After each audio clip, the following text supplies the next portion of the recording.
여러분 안녕하세요. 저는 지방에 살고 있는 평범한 주부입니다. 저에게는 동서가 한 명 있는데요. 오늘은 그 동서가 저희 시어머니에게 저질렀던 끔찍한 악행에 대해 이야기하려고 합니다. 저와 남편은 아주 오랜 사이 친구였습니다. 어릴 때부터 같은 동네에서 나고 자라 초, 중, 고등학교까지 모두 같은 학교를 나왔습니다. 초등학교 1학년 첫 짝꿍이었던 남편이 인생의 마지막 짝꿍이 된 셈이죠. 남편과 저는 초중고등학교를 다니는 내내 같이 등교하고 같이 하교했습니다. 아주 어린 꼬마 때부터 매일매일 같이 놀았으니 자연스럽게 저희 부모님과 시부모님들도 아주 친하게 지냈습니다. 어느 정도였냐고 물으신다면요.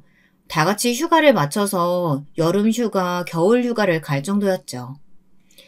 두 가족은 기쁜 일을 함께한 만큼 슬픈 일도 함께했어요. 저희 엄마께서 교통사고로 돌아가시던 날도 울음에 지쳐 잠든 저를 안고 장례식 내내 저희 아버지와 함께 해주셨던 아주 고마운 분들이셨죠. 그러다 보니 자연스럽게 저에게 남편과 시부모님은 없어서는 안 될 중요한 사람들이었습니다. 심지어 남편과 저는 대학교도 같은 대학교에 붙어서 대학교도 같이 다녔어요. 물론 서로 진로 방향은 달라서 다른 학과에 들어갔지만 12년을 함께 등교했던 것처럼 대학교도 다르지 않았습니다. 그러던 어느 날 남편이 군대를 가겠다며 머리를 아주 짧게 밀고 왔던 그날, 남편은 제게 자신의 마음을 고백했습니다. 군대를 가는 지금 고백하는 게 너한테 어떻게 느껴질지 모르겠지만 내가 너 많이 좋아해. 담백하게 말하는 남편의 고백이 오히려 그 어떤 요란스러운 고백보다 좋았던 저는 너 군대 가 있는 동안 열심히 고민하고 있을 테니까 무사히 제대하고 오라고 말했습니다. 사실 그때부터 저희 연애는 시작이었습니다. 남편은 군대에서 전화 기회가 생기면 시부모님이 아니라 저에게 전화를 했어요. 휴가를 나와도 친구들과 놀기보다는 저와 놀러 다니기 바빴습니다. 나중에는 시부모님이 제게 남편의 안부를 물을 정도였죠. 남편이 군대를 제대하고 복학할 무렵 저는 대학교를 졸업하고 바로 취업을 했습니다. 항상 함께하던 남편도 없이 먼저 사회에 뛰어들어 사회의 한 구성원이 된다는 건 정말 쉽지 않은 일이었습니다. 매일매일 쏟아지는 업무와 계속해서 마주해야 하는 낯선 사람들, 모든 것이 다르고 낯선 환경에서 유일하게 익숙했던 남편에게 저는 많이 의지했습니다. 지금 생각하면 남편도 막 복학을 하고 달라진 학교 생활을 하느라 많이 어렵고 지쳤을 텐데 그런 상황 속에서도 찡찡거리며 힘들다고만 하는 저를 챙겨주느라 정말 애썼죠.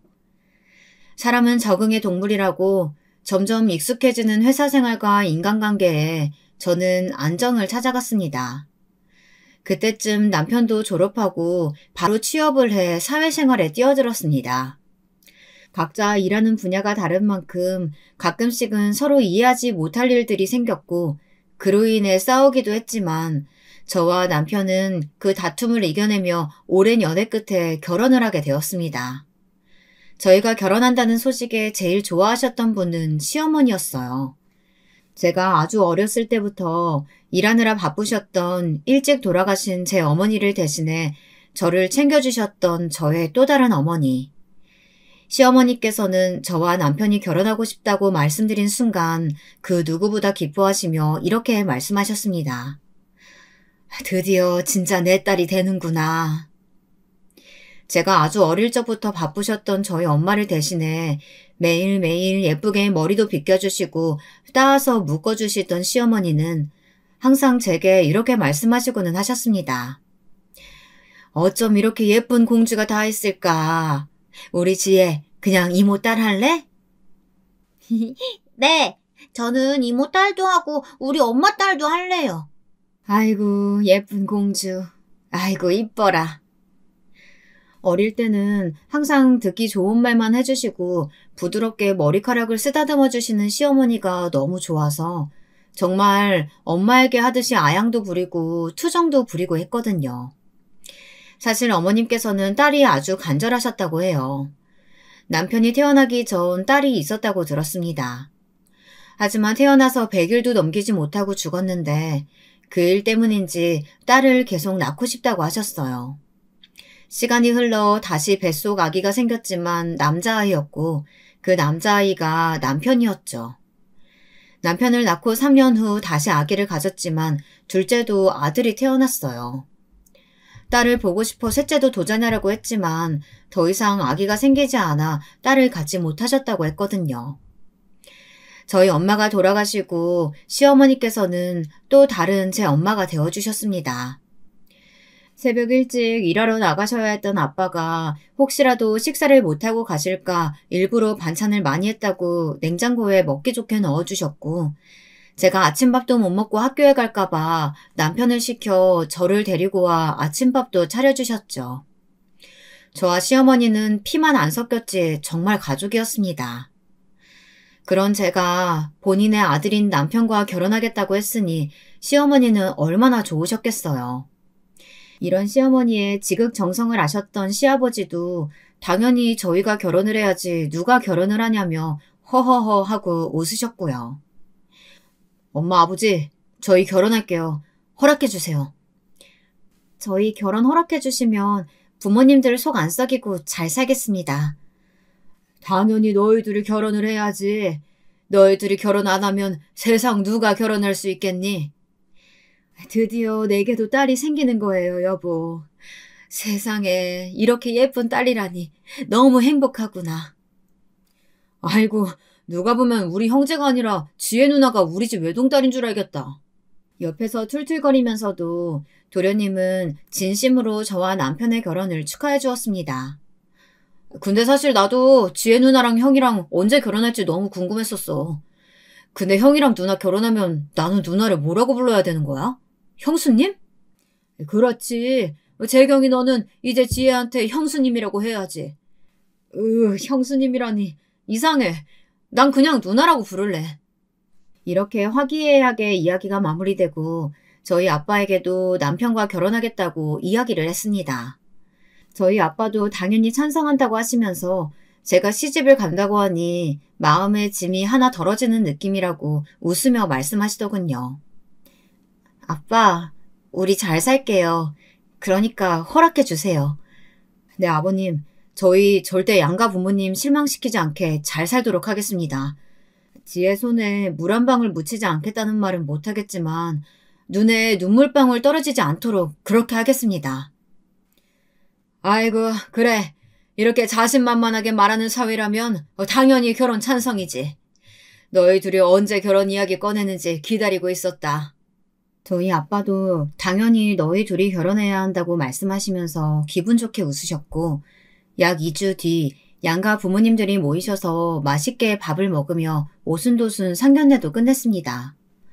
아무래도 두 가족들이 워낙 알고 지낸 세월이 길어서 상견례보다는 어느 때와 다름없이 두 가족이 사이좋게 밥 먹는 시간이었죠.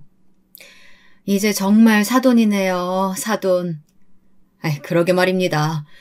그동안 먼저 떠난 저희 집사람 대신해서 엄마 빈자리 없이 지혜 키워주셨는데 이제 정말 가족이 된다니 감회가 새롭습니다. 정말 두 분께 뭐라고 감사의 말씀을 드려야 할지. 아이고 사돈, 그러실 필요 없습니다. 저야 저희 집사람이 하자는 대로 했는 거고 저희 집사람이 예전부터 누누이 했던 말이 있어요. 반찬은 원래 만들던 거 재료 조금 더 넣어서 하면 되는 거고 밥은 원래 차리던 밥에 밥숟가락 하나 더 올리면 되는 건데 뭐가 어렵냐고요. 안 그래요? 그래요, 사돈. 반찬이야 원래 만들던 거에서 더 만든 것 뿐이고 밥상이야 원래 있던 밥상에 숟가락 하나 더 올린 게 끝이에요. 저희야말로 매번 감사했죠. 별로 힘들지 않았던 일인데 계절마다 과일, 고기, 좋은 약재들 항상 보내주셨잖아요. 정말 감사해요. 제가 해드릴 수 있는 게 그런 거밖에 없어서 그런 것뿐입니다. 그렇게라도 자식 챙겨주신 두 분께 사례를 하고 싶었거든요. 아이고, 이렇게 가다가는 끝이 없겠네요. 어쨌든 이렇게 잘 자라 두 사람이 짝이 되어 결혼한다니까 이만큼 경사스러운 날이 어디 있겠습니까? 사돈, 오늘 차 가지고 오셨어요? 오늘은 저와 함께 기분 좋게 한 잔 어떠십니까? 안 그래도 제가 오늘 사돈하고 한잔 하려고 차도 두고 왔습니다. 한 잔 받으시죠. 이러시면서 두 분이서 사이좋게 주거니 받거니 하시며 술을 드셨습니다. 저와 남편은 맛있는 음식이 있으면 서로 앞에 놔주며 밥을 먹었고 도련님은 짝 없는 사람은 슬프다면서 시어머님께 아양을 떨었죠. 아, 엄마, 세상에 바로 옆에 혼자인 내가 있는데 커플 티내는 것 좀 봐봐. 아, 나 너무 외로워. 으이구, 그러게 엄마가 뭐라 그랬니? 너도 얼른 너희 형처럼 좋은 아가씨 데려오라고 했지? 너희 형 봐라. 초등학교 때부터 그렇게 지혜지혜 거리면서 지혜 챙기더니 결국은 지혜랑 결혼하는 거. 너도 딱 지혜 같은 애만 데려와. 알겠어? 이러시면서 앙탈 부리는 도련님을 까칠하게 밀어내시면서도 젓가락으로는 도련님 앞접시에 맛있는 고기를 집어주셨죠. 물론 도련님뿐만 아니라 남편과 제 앞접시에도 고기를 덜어주시면서 얼른 더 먹으라고 웃으셨고 저와 남편도 그런 시어머니 앞접시 위에 맛있는 고기 반찬을 한가득 올려드렸습니다. 저희 결혼식도 상견례와 크게 다르지 않았습니다. 비어있는 아빠의 옆자리가 마음이 아프긴 했지만 친하게 지내던 친구들과 모든 사람들이 너희가 결혼하지 않으면 누가 결혼하겠느냐며 축복을 해줬거든요. 그렇게 저희는 행복하게 결혼을 했습니다. 결혼하고 3년은 아주 행복했습니다.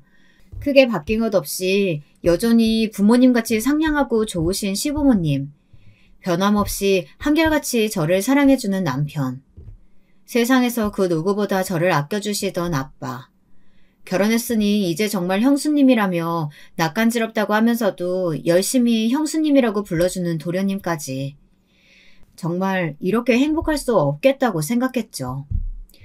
언젠가 이런 말을 들은 적이 있습니다. 불행은 가장 행복할 때 갑작스럽게 찾아오는 거라고요. 그날도 다른 주말과 전혀 다르지 않은 날이었습니다. 친정에서 점심을 먹고 저녁을 먹으러 시댁으로 간 날이었죠.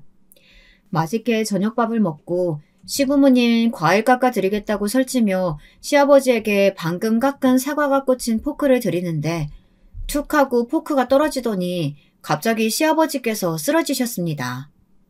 사인은 뇌출혈이었습니다. 순식간에 진행된 뇌출혈은 곧이어 시아버지를 식물인간으로 만들었습니다. 시아버지가 쓰러지고 저는 일도 그만두고 시어머니와 함께 교대로 시아버지를 정성껏 간호했지만 결국 시아버지는 저와 시어머니의 간호에도 일어나지 못하시고 돌아가셨습니다. 시아버지를 떠나보내시고 시어머니는 많이 무기력해지셨습니다. 워낙 금슬이 좋으신 분들이셨기 때문에 더 그러셨겠죠. 저희 부부와 도련님이 돌아가면서 시어머니를 보살폈지만 시어머니의 상태는 좋아지지 않았습니다. 저와 남편은 아무리 같이 밥을 먹고 TV를 봐도 결국에는 혼자 남겨진다는 게 시어머니를 우울하게 만든다고 생각했습니다. 저희 부부는 특단의 조치로 시어머니를 모시고 살기로 했습니다. 아무래도 안 될 것 같아. 우리 어머니 모시고 살자. 정말? 나야 당신이 그런 결정 해주면 너무 고맙지만 괜찮겠어? 뭐가? 나는 우리 엄마니까 당신이 그런 말 해줘서 정말 너무 고맙지만 아무리 당신이랑 우리 엄마 사이가 좋다고 해도 시어머니고 며느리인데 괜찮을까 싶어서. 아니, 난 오히려 너무 좋은걸? 아버님 살아계실 때 이러지 못한 게 지금은 너무 후회될 정도야. 우리 초등학교 때 우리 엄마 돌아가셨을 때 선뜻 남이었던 나를 데려가서 아침 저녁 가리지 않고 챙겨주시고 항상 깔끔하게 머리 묶어주셨던 그 은혜 이제야 갚을 수 있게 돼서 너무 좋아. 그러니까 당신도 괜한 말 하지 말고 어서 가서 어머니 모시고 와. 알았지? 그러자 남편은 신이 나서 시어머니를 모시고 왔습니다.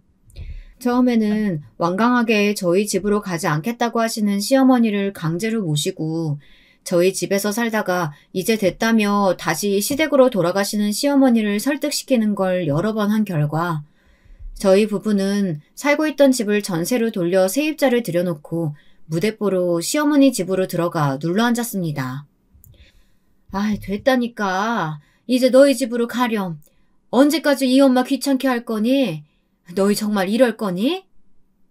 말은 그렇게 하시지만 저희 부부와 같이 살수록 얼굴에 생기가 도는 시어머니를 보며 저희 부부는 다행이라고 생각하며 절대 시어머니에게 떨어질 생각이 없다는 걸 어필했습니다. 아, 몰라. 나는 내 마누라 말만 잘 듣고 있는 것 뿐이야. 저는 저 어릴 때 어머님께서 차려주셨던 밥 갖고 있는 거예요. 그 밥 다 갚기 전까지는 이 집 나갈 생각도 없고요. 저희 이제 집도 전세 내놓고 세입자도 구해서 갈 곳도 없어요. 어머니께서 저희 쫓아내시면 저희 당장 길거리에 주저앉아 있어야 돼요. 이렇게 반은 협박, 반은 애원을 하며 꿋꿋하게 시어머니 옆에 붙어 있었죠. 저희의 이런 모습을 보신 시어머니는 결국 항복하셨습니다. 그렇게 매일매일 시어머니와 아침, 점심, 저녁을 챙겨 먹으며 날이 좋을 때는 꽃놀이도 하고 여름에는 가까운 계곡에도 놀러도 갔습니다. 가을에는 단풍 구경 가자며 시어머니와 도련님과 산도 탔죠. 겨울에는 날이 추우니까 집에만 있자는 시어머니의 말씀에 적극 동의하며 남편이 사다 주는 군고구마, 군밤, 붕어빵들을 먹으면서 그렇게 살았습니다. 저희 아빠도 간혹가다 혼자가 된 사부인 건강이 걱정된다며 인삼, 더덕, 도라지, 몸에 좋다는 건 다 사서 선물로 보내주셨고요. 그렇게 시어머니의 얼굴에서 그늘이 완전히 거칠 때쯤 도련님이 결혼을 해야 한다며 저희에게 전화를 하셨습니다. 결혼을 한다는 것도 아니고 해야 한다는 말에 이상함을 느낀 저희 부부는 주말에 도련님 집으로 찾아갔습니다. 도련님은 운 좋게 청약에 당첨돼서 18평 아파트에 살고 있었습니다. 여기가 지방이라서 수도권보다는 저렴한 가격이라 젊은 나이에 아파트를 얻을 수 있었죠. 무슨 일인가 싶어 찾아간 아파트에는 무슨 여자 물건이 그렇게 많은지 여자 속옷이며 구두, 가방, 화장품 이런 것들이 늘어져 있었습니다. 누가 보면 이 집이 남자 혼자 사는 집이 아니라 부부가 사는 집이라고 해도 무방할 정도였어요. 저와 남편은 아무런 말도 못하고 이게 무슨 일인가 싶어 안방 앞에서 어찌해야 할지 모르다가 제가 용기 내어 안방문을 똑똑 두드렸습니다. 노크 소리에 안방 안에서는 잠시 인기척과 함께 부산스러운 소리가 들리더니 곧이어 도련님과 처음 보는 여자가 나오더군요. 뭐예요?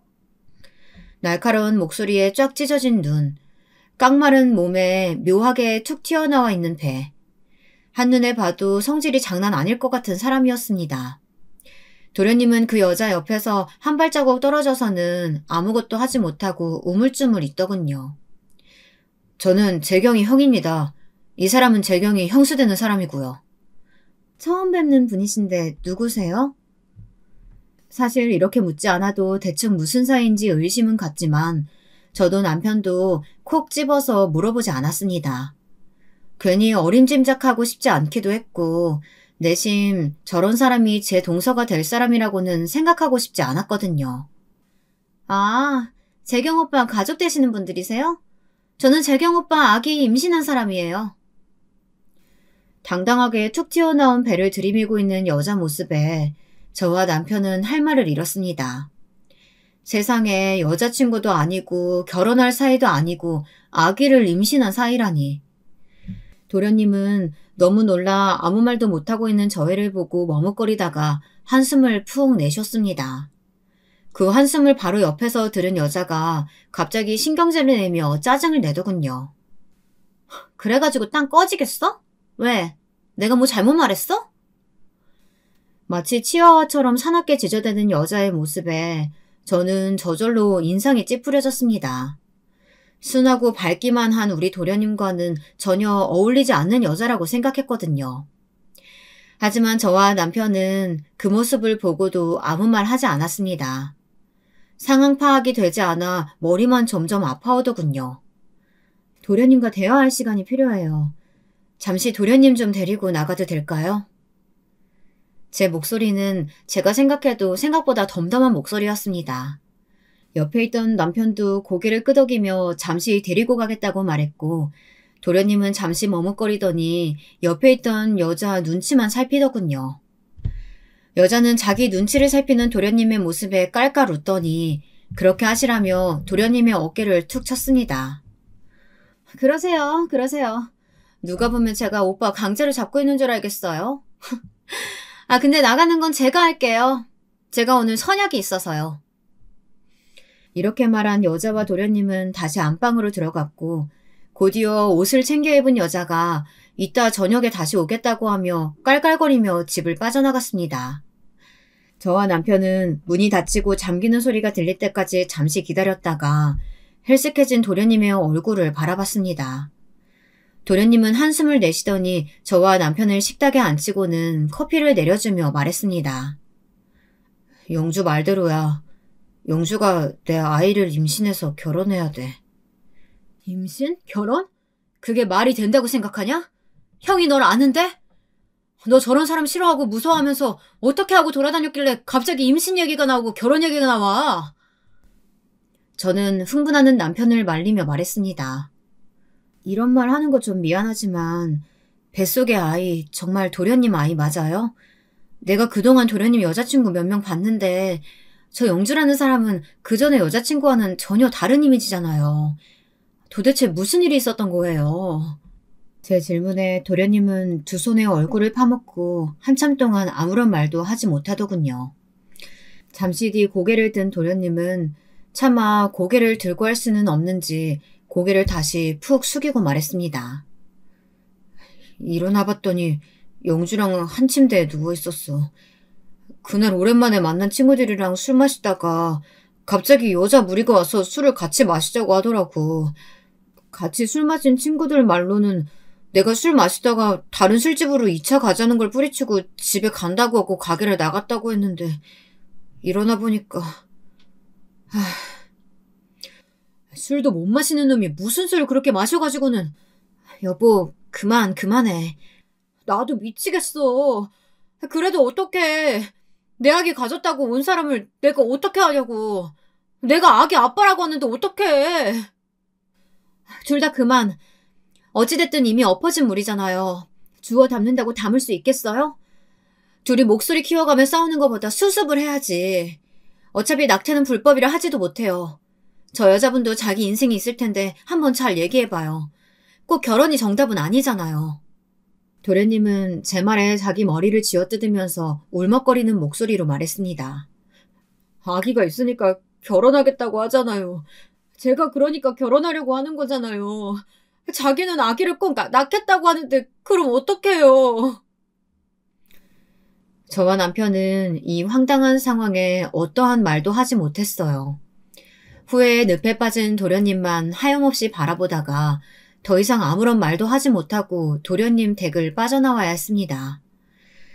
도련님과 여자는, 아니 동서는 뱃속의 아이 때문이라도 얼른 결혼식을 올려야 한다며 저희에게 동서와 아기의 존재를 알리자마자 급하게 상견례를 진행했습니다. 상견례 때에도 동서는 아주 가관이었습니다. 눈을 어디에 둬야 할지 모를 짧은 미니 원피스에 화장은 아주 진하게 해서 도저히 상견례 자리에는 어울리는 패션이 아니었거든요. 게다가 쩝쩝 소리를 내며 예의 없이 먹는 행동까지. 저와 남편은 입맛이 뚝 떨어져 그날 식사도 제대로 못했습니다. 집은 해주실 거죠? 최소한 25평 이상은 해주셔야 돼요. 아기 태어나기에는 오빠가 가지고 있는 집은 좁거든요. 당당하게 집까지 해달라는 동서의 말에도 저희 시어머니는 아무 말도 하지 못하셨습니다. 다행히 저런 상스러운 태도의 동서를 보고 놀라시진 않으신 것 같았습니다. 사실 저희가 도련님을 만나고 온 날, 그날 바로 시어머니가 놀라시지 않게 미리 이런저런 이야기를 해드렸거든요. 오랜만에 만난 친구들이랑 술을 마셨다고 해요. 술도 못 마시는 놈이 적당히 마셨어야 했는데 일어나 보니까 한 침대에 같이 누워 있었다고 하더라고요. 그게 좀 된 이야기라고 하더라고요. 임신했다고 재경이는 결혼하겠다고 하더라고요. 너희는 언제 알았니? 저희도 오늘 알았어요. 갑자기 도련님이 결혼을 해야겠다고 하길래 저희도 이상해서 오늘 도련님 찾아갔거든요. 이미 둘이 같이 살고 있더라고요. 아무래도 자기 아기 갖고 있는 사람이니까 도련님이 같이 살자고 했던 것 같아요. 뱃속에 있는 아기가 무슨 잘못이 있겠어. 잘못은 술 먹고 멍청이처럼 일 저지른 재경이가 잘못이지. 그 여자 성격이 보통 아닌 것 같던데 재경이가 그걸 감당할 수 있을지 그게 걱정되네. 안 그래도 그동안 도련님이 만나왔던 여자분들이랑 워낙 느낌이 다른 사람이라 저도 그게 걱정이에요, 어머님. 도련님도 상대방이 자기 아이 가졌다고 하니까 결혼은 해야 된다고 생각하시는 것 같고요. 저는 다른 방법이 있다고 생각해보라고 했는데 아무래도 도련님은 마음을 굳힌 것 같아요. 그러니까 어머님도 만약 도련님이 소개시켜주겠다고 오면 마음 단단히 먹고 계셔야 될 것 같아서 이렇게 말씀드려요. 절대 어머님 혼자 만나지 마시고요. 저 아니면 이 사람이랑 둘이 만나세요. 아셨죠? 저는 괜히 불안한 마음에 어머니께 절대 동서와 단둘이 만나지 말라고 부탁드렸습니다. 어머님께서도 알겠다고 하셨고요. 불행인지 다행인지 도련님께서는 어머님이 동서를 따로 만나게 하는 것보다는 예의는 아니지만 차라리 상견례 장소에서 다 같이 만나는 게 좋을 것 같다고 생각한 것 같았습니다. 집은 당연히 저희 딸 명의로 해주실 거죠? 우리 딸 임신시켰으면 당연한 거 아시죠? 동서가 누굴 닮았는지 누가 봐도 딱 알 수 있었습니다. 생김새부터 말투까지 쏙 빼닮은 동서의 어머니는 시어머니를 똑바로 쳐다보고 집을 해달라고 하더군요. 남편은 도저히 참지 못하겠는지 결국 입을 열었습니다. 해도 너무하시네요. 재경이가 잘못한 점 인정합니다. 그렇다고 해도 재수씨 잘못은 하나도 없는 건 아니지 않습니까? 어머 아주머님, 지금 제 잘못도 있다고 하시는 거예요? 정말 너무하시네요. 어찌됐든 제 뱃속에 재경 오빠 아기도 있는데 동생 아기 가진 사람한테 어쩜 그런 말을 하실 수가 있으세요? 그나마 뱃속에 재경이 아기가 있어서 참고 있는 겁니다. 둘 다 잘못이 있는데 너무 재경이 잘못으로만 몰고 가는 거 저는 마음에 들지 않네요. 참, 내가 어이가 없어서. 그럼 이기지도 못하는 술을 마시고 우리 귀한 딸 임신시킨 게 잘했다는 거예요? 잘했다고는 말하지 않았습니다. 다만 재경이 혼자 잘못한 게 아닌데 너무 재경이 잘못으로만 몰고 가니까 하는 말 아닙니까? 그리고 지금 재경이가 살고 있는 그 집에서 새살림 시작하는 거 저는 충분하다고 생각합니다. 아직 태어나지도 않은 아기 때문에 25평 이상의 집으로 이사하는 건 욕심이라고 생각하네요. 됐어요. 누가 아주머님한테 집 사달라고 했어요? 저는 어머님께 한 거예요. 어머니, 저 정말 그 좁은 집에서는 못 사니까 큰 집으로 해주시던가 지금 어머니께서 살고 계시는 집을 저희 몫으로 주시던가 그렇게 하세요. 당돌하게 말하는 동서의 말에 저와 남편 시어머니는 정말 아무 말도 못했습니다. 도련님은 그저 고개만 푹 숙이고 있었고요. 어떻게 그 자리가 끝났는지도 모르게 저와 남편 시어머니는 서로 아무 말도 하지 않고 집으로 돌아왔습니다. 뱃속에 있는 아기 정말 재경이 아기일까? 침대에 누워 서로 고민에 빠져 있었는데 남편이 툭 하고 뱉어내는 말에 저는 놀라 얼른 누워있던 몸을 일으켜 남편을 내려다봤습니다. 그래도 설마 그게 거짓말이겠어? 나도 미치겠다. 진짜 무슨 막장 드라마에서나 보던 일이 내 동생한테 벌어지니까 이게 무슨 일인가 싶고 다 꿈이었으면 좋겠고. 여보가 그러면 도련님은 얼마나 더 그러겠어. 그러니까 그만해. 나도 도련님이랑 동서랑 결혼하는 거 반대지만 그래도 어떻게 하겠어. 방법이 없잖아. 재경이 자식 결혼한다고 하면 주려고 모아놨던 돈 있었는데 도저히 그 돈 못 주겠어. 상견례 자리에서 대놓고 그렇게 욕심 부리는 걸 봤는데 이걸 주면 그 욕심에 욕심을 더해주는 것 같아서 주기 싫어. 그래도 어떻게 하겠어. 하나뿐인 동생이니 좋든 싫든 우리가 해줄 수 있는 건 해줘야지. 물론 나도 그렇게 대놓고 욕심 가득 부리는 사람 처음이고 그런 사람 너무 싫지만 어쨌든 엎질러진 물이니까 이렇게라도 담을 수 있도록 해봐야지. 결국 남편은 도련님만 따로 집으로 불렀습니다. 도련님이 오시자마자 시어머니는 도련님의 등짝을 수차례 때리시고는 한숨을 내쉬면서 소파에 털썩 앉으셨습니다. 저는 그런 시어머니에게 차가운 물을 한 잔 드리고는 그 옆에 앉아 도련님과 이야기를 시작했습니다. 큰 건 아니에요. 남편이랑 저랑 도련님 결혼하실 때 주고 싶어서 그동안 모은 돈이에요. 이렇게 갑작스럽게 결혼이 결정될지는 몰랐지만요. 그래, 형수 말대로 너 결혼할 때 주려고 우리 부부가 모은 거니까 너 알아서 써. 너도 많은 고민은 했겠지만 만약 재수씨 뱃속에 아기가 없었으면 나는 이 결혼 반대했을 거야. 책임질 일을 했으니까 책임져야지. 어떡하겠냐. 그래도 마냥 죄인처럼 잊지 말라고 주는 거니까 그만하고 어떻게든 살아갈 준비를 해야지. 안 그러냐? 형. 정말 고마워. 그날 도련님은 집에서 눈물을 펑펑 쏟아내고 남편이 준 통장과 시어머니께서 해주신 반찬을 들고 다시 본인의 집으로 내려갔습니다. 시간은 빠르게 흘렀고 겨울이 깊어진 12월의 어느 날 동서와 도련님은 결혼을 했습니다. 사실 지금이야 혼전 임신이 흠이 되는 건 아니지만 알려줘서 좋을 것도 없었기 때문에 정말 가까운 친구들만 불러 결혼식을 치렀습니다. 결혼식 후 신혼여행은 꼭 하와이로 가겠다는 동서의 뜻에 따라 서방님과 동서는 하와이로 떠났어요. 저희 집은 아주 잠깐 정말 짧은 평화가 찾아왔습니다. 하지만 서방님과 동서가 돌아온 그날부터 평화가 깨진 건 두말하면 입이 아팠죠. 결혼하고 3개월도 되지 않아 동서에게 거액의 빚이 있다는 걸 알게 되었고 서방님은 가지고 있던 집을 팔고 동서가 가지고 있던 빚을 갚아줬습니다.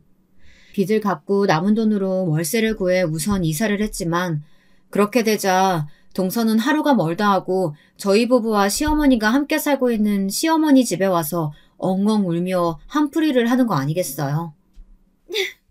제가 사기당해서 큰 돈을 빚을 졌지만 그래도 곧 있으면 아기가 태어날 텐데 그 좁은 월세방에서 어떻게 지내요?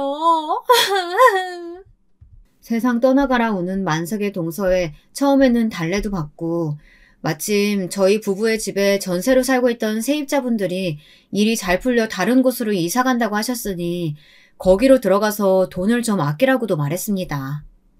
하지만 집이 20평은 너무 작다고 징징거리는 거 아니겠어요? 정말 뱃속에 아기만 없었다면 강제로 끌어내서라도 집에서 나오게 했을 텐데요. 차마 뱃속에 아기 때문에 끌어내지도 못하고 있었습니다. 그러다 어느 날은 양손 무겁게 아침부터 찾아온 동서가 서방님까지 앞세워서 이제는 이 집에서 자기가 시어머니를 모시고 살겠다고 말하는 거 아니겠어요? 형님 대신 이제 제가 시어머니 모시고 살게요. 아니 동서, 그게 무슨 소리야.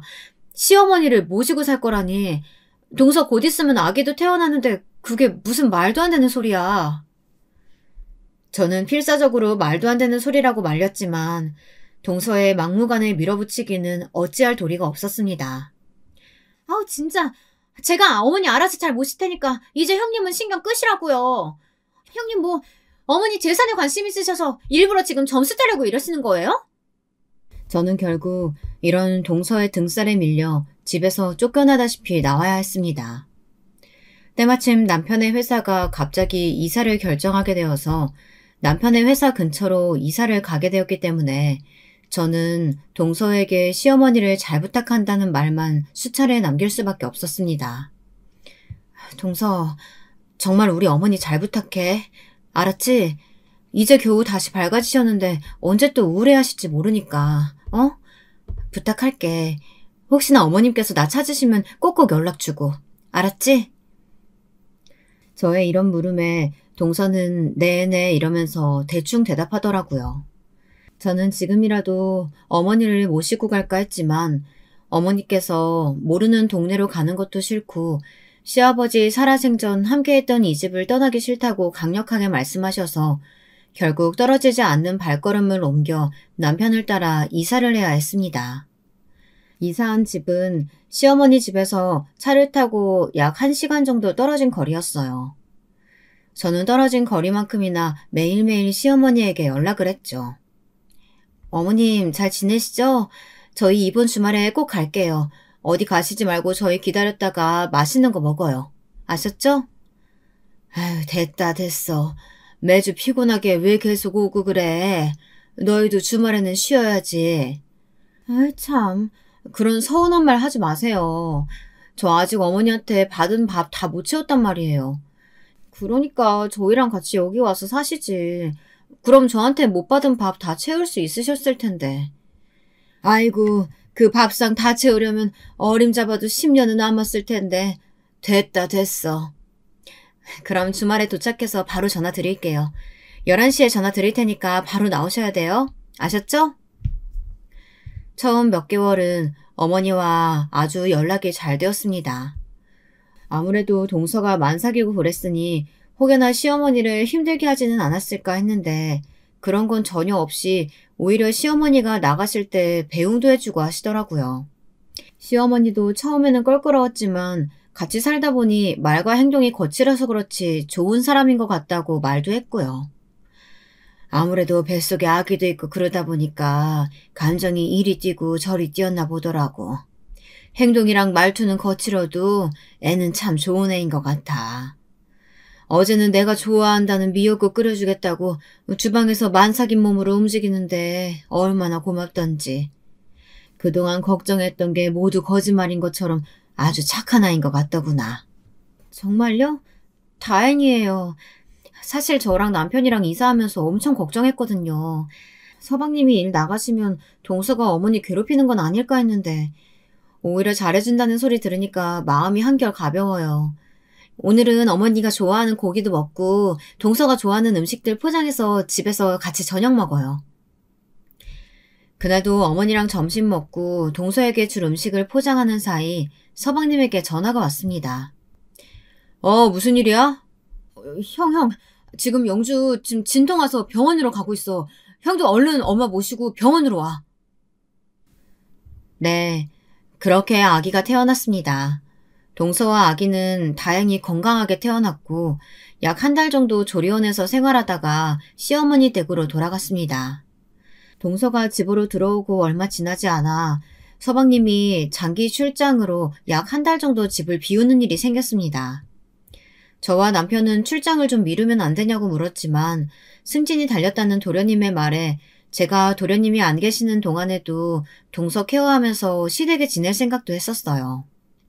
하지만 시어머니는 본인이 있으니 괜찮다고 하시며 저를 말리시고는 저와 남편 서방님을 따로 불러앉히고는 이렇게 말씀하셨습니다.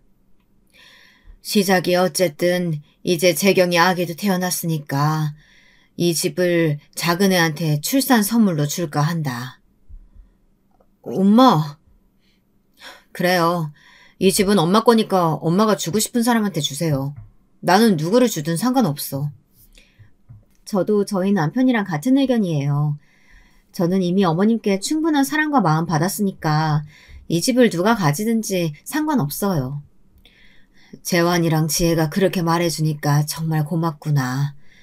작은 애한테는 내가 말할 테니까 너희들은 그렇게 알고 있으렴. 그날 밤 집으로 돌아온 저희 부부는 깔끔하게 씻고 침대에 누웠습니다. 남편은 잠을 자는지 눈을 오래 감고 있길래 저도 잠을 자려고 했죠. 잠이 들락말락 하고 있었는데 남편이 착 가라앉은 목소리로 묻더군요. 정말 좋은 사람일까? 누구 말이야? 재수씨 말이야. 정말 좋은 사람일까? 우리가 동서에 대한 첫인상이 좋은 건 아니니까 당신이 그렇게 생각하는 것도 어느 정도는 이해해. 하지만 지금 같이 살고 있는 어머니가 좋은 사람인 것 같다고 했잖아. 우리는 한 번도 동서랑 같이 살아본 적이 없고. 동서 첫인상이 좋지 않았으니까 계속 의심하는 거지만 어머니는 다를 수 있지. 왜?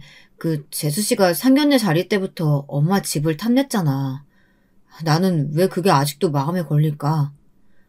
에이, 설마 그 집 때문에 어머니한테 잘했다고? 몸도 무거운 사람이? 그냥 우리가 첫인상이 너무 안 좋아서 그런 거 아닐까? 우리가 어머니 모시고 놀러 갈 때마다 꼬박꼬박 마중 나오는 사람인데 너무 그러지 마. 또 모르지.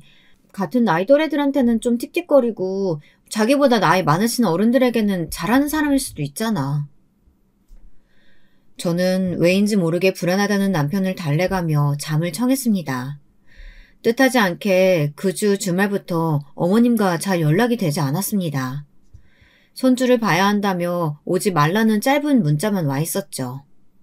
느낌이 이상해서 서방님께도 전화를 걸었지만 서방님도 동서가 전화를 안 받는다고 하더군요. 괜히 불안한 마음에 저는 곧바로 동서에게 전화를 걸었습니다. 신호음이 좀 가더니 얼마 지나지 않아 다행히 동서가 전화를 받았습니다. 동서, 나야. 잘 지내지? 아, 네, 잘 지내요.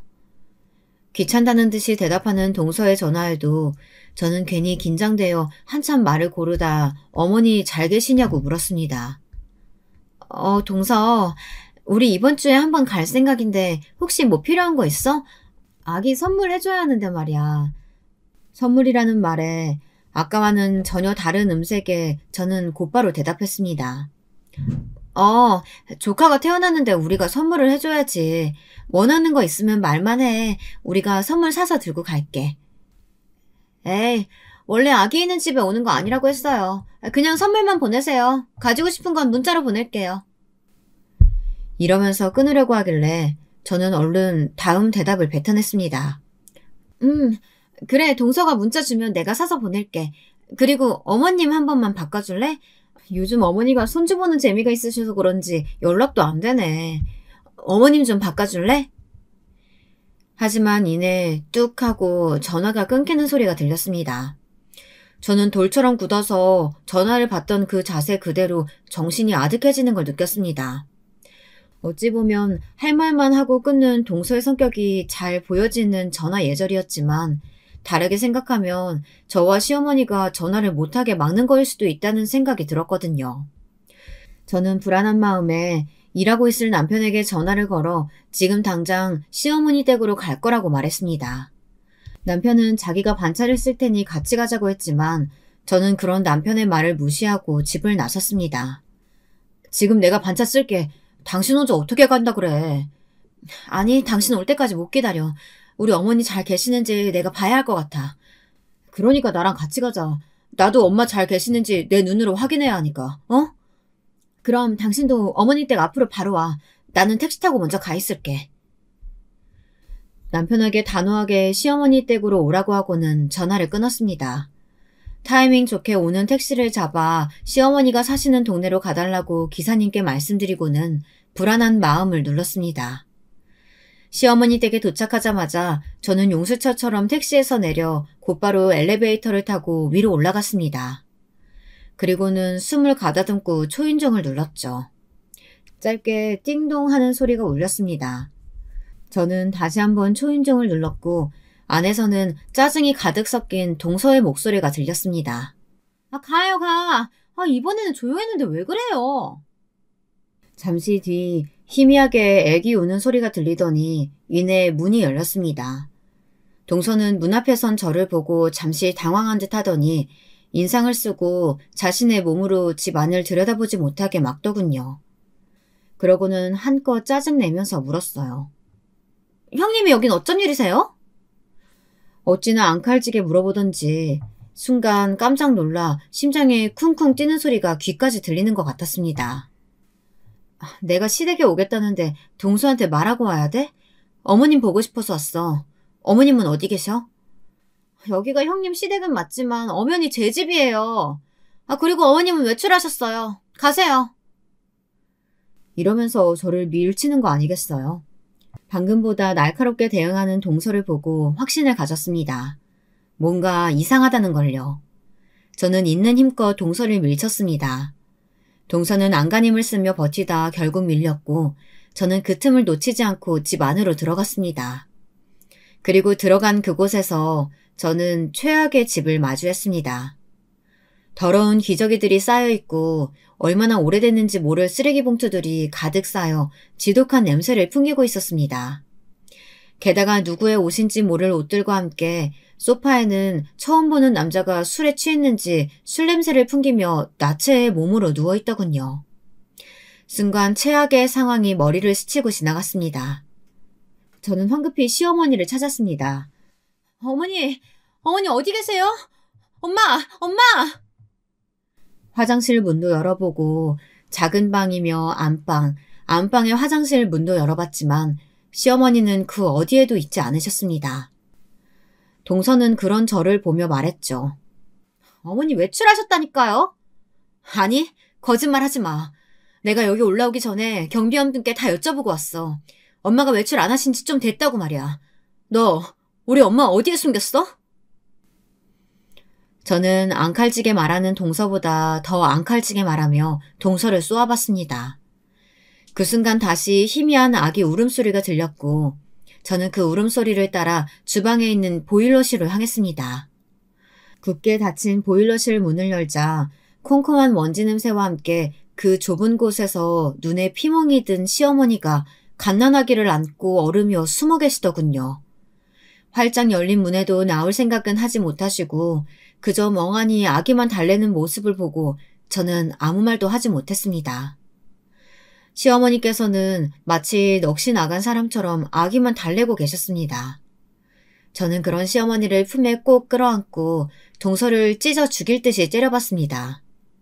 동서는 잠시 움찔거리는가 싶더니 소파에서 자고 있는 남자를 깨우려는 듯 빠른 걸음으로 거실로 향하더군요. 이 상황을 어떻게 헤쳐나가야 하나 걱정하는 순간 초인종 소리가 들렸습니다. 남편일 거라는 생각에 저는 냅다 소리를 질렀죠. 여보, 나 여기 있어, 보일러실! 남편이 제 목소리를 들었는지 곧바로 밖에서 대화 소리가 들리더니 도련님과 남편이 문을 열고 집 안에 들어왔습니다. 도련님은 소파 위에서 나체로 자고 있는 남자를 보고 넋이 나갔고 남편은 저와 어머니를 찾아 주방에 들어와 제 품에 안겨있는 시어머니를 보고는 아무 말도 못하고 굳어버렸습니다. 남편은 곧장 뒤를 돌아 주먹을 꽉 쥐고 동서를 쏘아봤고 동서는 남편의 그런 눈빛에 쫄아 고개를 푹 숙이고 안방으로 도망가 버렸습니다. 이게 다 무슨... 도련님은 엉망이 된 집안과 나체의 남자를 번갈아 보며 상황을 파악하고 있을 때 저는 시어머니를 모시고 남편과 함께 남편 차로 향했습니다. 시어머니는 집을 나가는 것에 잠시 머뭇거리셨지만 이내 저희를 따라오셨어요. 저희는 그대로 시어머니를 모시고 병원으로 향했습니다. 병원에서는 얼굴에 난 상처 외에도 몸에 생긴 타박상이 맞아서 난 상처라고 했습니다. 저희는 모든 진료 기록을 떼어 동서를 폭행죄로 고소했습니다. 그와 동시에 저희는 시어머니의 마음에도 상처가 났을 거라고 생각하고 곧바로 센터를 예약해 진료를 받으실 수 있도록 했습니다.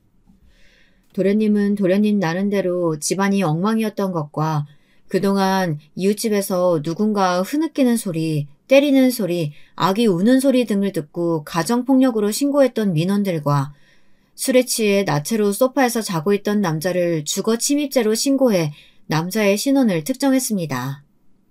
남자는 직장도 없는 백수로 동서와는 어린 시절부터 함께 사기를 쳐온 사기꾼이었습니다. 동서가 남자를 물어오면 그 남자를 사기쳐서 남자에게 돈을 뜯어내는 일종의 꽃뱀들이었던 거죠. 그런 사람들에게 술에 취해 길에서 잠든 도련님이 다음 타겟이었던 것이었습니다. 이 사람들은 도련님이 좋은 회사에 다니고 있다는 것을 알고는 결혼 후 이혼을 해서 위자료와 양육비를 왕창 뜯어낼 생각이었다는 게 경찰 조사에서 밝혀졌습니다. 아기도 유전자 검사 결과 도련님의 아기가 아닌 것으로 밝혀졌고요. 도련님은 곧바로 동서와 남자를 사기죄 및 사기 결혼으로 신고했고 현재 진행 중에 있습니다. 시어머니는 처음에는 집 밖에 나가는 걸 두려워하셨습니다. 치료를 어느 정도 받은 후 의사가 말하기를 어머님께서 짧은 시간 강한 폭력과 공포를 느끼면서 다시 우울증과 무기력증이 온 것 같다고 하더군요. 저와 남편은 전적으로 시어머니의 케어를 위해 매일매일 신경을 썼습니다. 다행히 시어머니는 눈에 띄게 좋아지셨고 도련님도 동서와 이혼을 하고 아기도 친생자가 아니라는 판결을 받을 수 있었습니다. 아직 고소는 진행하고 있어 끝이 난 게 아니지만 짧은 시간 동안 막장 드라마보다 더한 사건들을 겪으면서 어느 사람에게든 흔하게 일어날 수 있다는 생각이 들어 구독자 여러분들도 조심하라는 마음으로 글솜씨도 없는 제가 이렇게 글을 쓰게 되었습니다. 지금까지 저의 긴 사연 들어주셔서 감사합니다.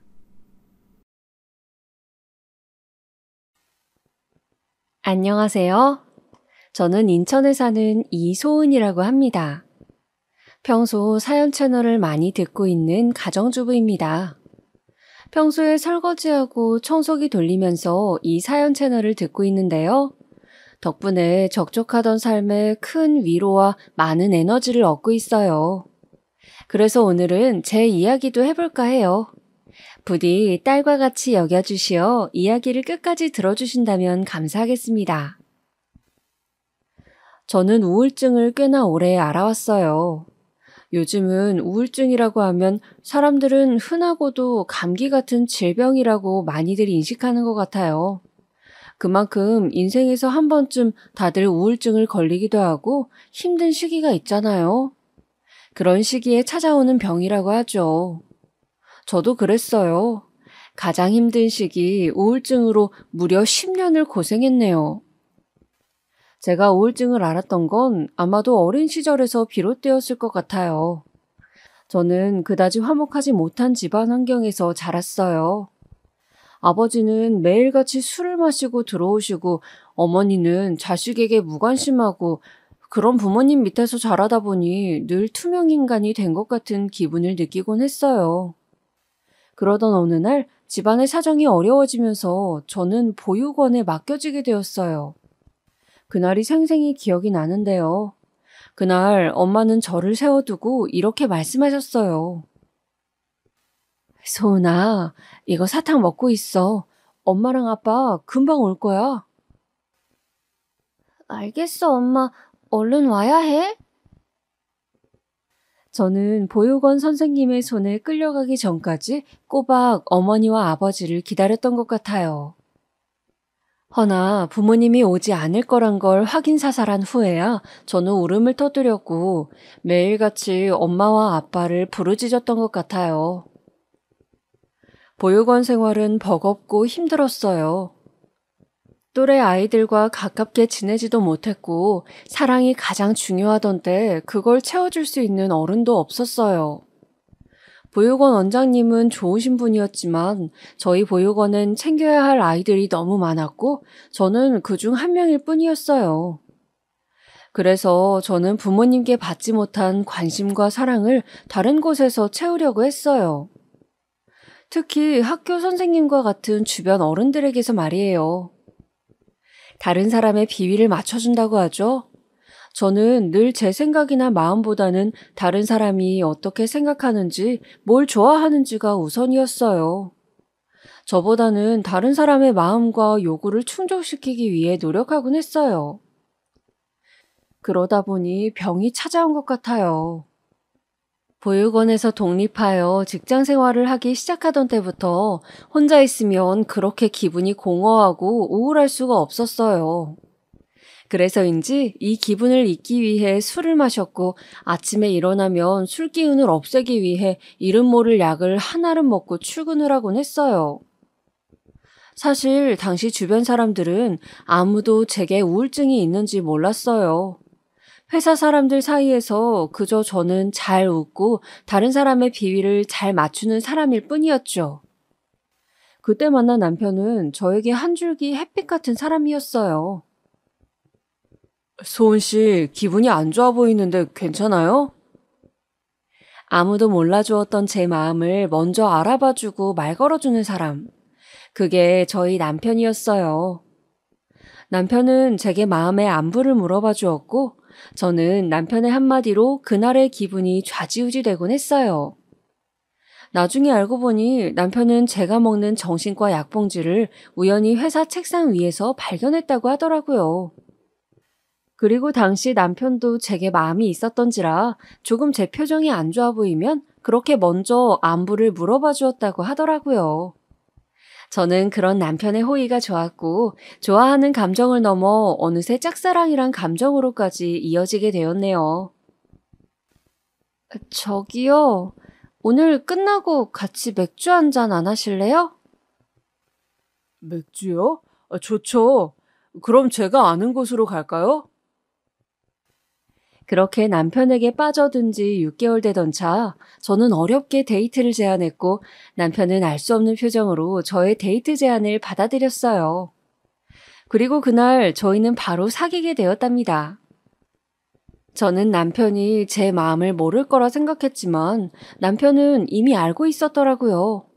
그래서 데이트 신청도 받아들인 거고요. 남편과 본격적으로 교제를 하기 시작하고 난 이후부턴 제 마음속에 무언가 싹 트는 게 느껴졌어요. 마음에 없던 안정감이 생기면서 여유가 생겼고 사랑받고 있다는 확신이 드니 어떤 일을 해도 자신감이 있었어요. 예전처럼 다른 사람의 요구만 무작정 맞추지 않아도 되었죠. 거기다 남편에게도 저와 비슷한 마음의 상처가 있었는데 남편이 해준 말에 따르면 시어머니가 지금으로부터 20년 전 시아버지와 이혼을 하셨다는데요. 남편이 10살 무렵 떠나신 시어머니께선 이혼을 한다 해도 언제든 남편을 보러 오겠다고 약속하셔놓곤 한 번도 얼굴을 비춘 적이 없다 해요. 남편은 그 때문에 상처를 많이 받았고 언젠가부턴 자기에게 엄마는 없다고 생각하고 살았다 하고요. 내가 소은이 너처럼 보육원 생활을 한 건 아니지만 그래도 어느 정도는 이해할 수 있을 것 같아. 또 남편과는 소소하게 잘 맞는 부분도 있었어요. 예를 들어 저희 둘 다 꿈이 나중에 돈을 많이 모으게 되면 큰 카페를 열고 싶어 했는데 그러다 보니 얘기할 거리도 아주 많고 같이 카페 탐험을 하는 등 즐길 거리도 많았어요. 이런 사람을 또 만날 수 있을까 하는 생각이 저절로 들었죠. 그러던 어느 날 남편과 함께 간 여행에서 프로포즈를 받게 되었고 그렇게 시작된 결혼 생활은 참 행복했어요. 남편과 함께하는 저녁, 따뜻한 침대, 그 모든 것이 포근하고 안락했어요. 어린 시절부터 가정이라는 울타리가 없었던 제게 남편과 있는 삶은 그 자체로 축복이었어요. 이제야 진짜 내 삶을 갖게 된 느낌이었달까요? 저에게 다시 오지 않을 것 같은 행복함이 매일매일 이어졌어요. 하지만 어느 날 남편에게 걸려온 연락 한 통으로 모든 게 바뀌게 되었어요. 아, 알겠습니다. 곧 갈게요, 아버지. 여보, 무슨 일인데 그래? 아버님께서 무슨 말씀하셔? 그게 자기야. 어머니가 집에 왔대. 뭐라고? 어머니께서? 네, 어느 날 시아버지로부터 전화가 걸려왔는데요. 시어머니가 나타났다고 하더라고요. 그간 어디에 있었는지조차 몰랐던 시어머니의 방문에 저희 부부는 놀랄 수밖에 없었어요. 물론 남편은 어렸을 적 호련히 떠난 시어머니에 대한 원망이 깊었던지라 첫 만남이 그리 밝고 유쾌하지만은 않았어요. 정재야, 엄마야, 갑자기 와 놀랐지? 네가 너무 보고 싶었단다. 미안하다. 네 결혼식도 가지 못하고 내가 가고 싶었는데 차마 염치가 없어서 말이다. 시어머니는 펑펑 우시며 아들 앞에 나타나고 싶었지만 이혼 후에는 10여 년 동안 빚을 갚느라 바빴고 그 후엔 아들이 자기를 보고 싶어 하지 않을 것 같아 아들 앞에 얼굴을 볼 수가 없었다고 하셨어요. 부끄럽지만 그냥 미친 듯이 돈만 벌면서 살았어. 당신과 우리 아들이 너무 보고 싶었지만 빚을 갚아야 하니까. 그러다 최근엔 암인 걸 진단받고 투병을 하게 됐어.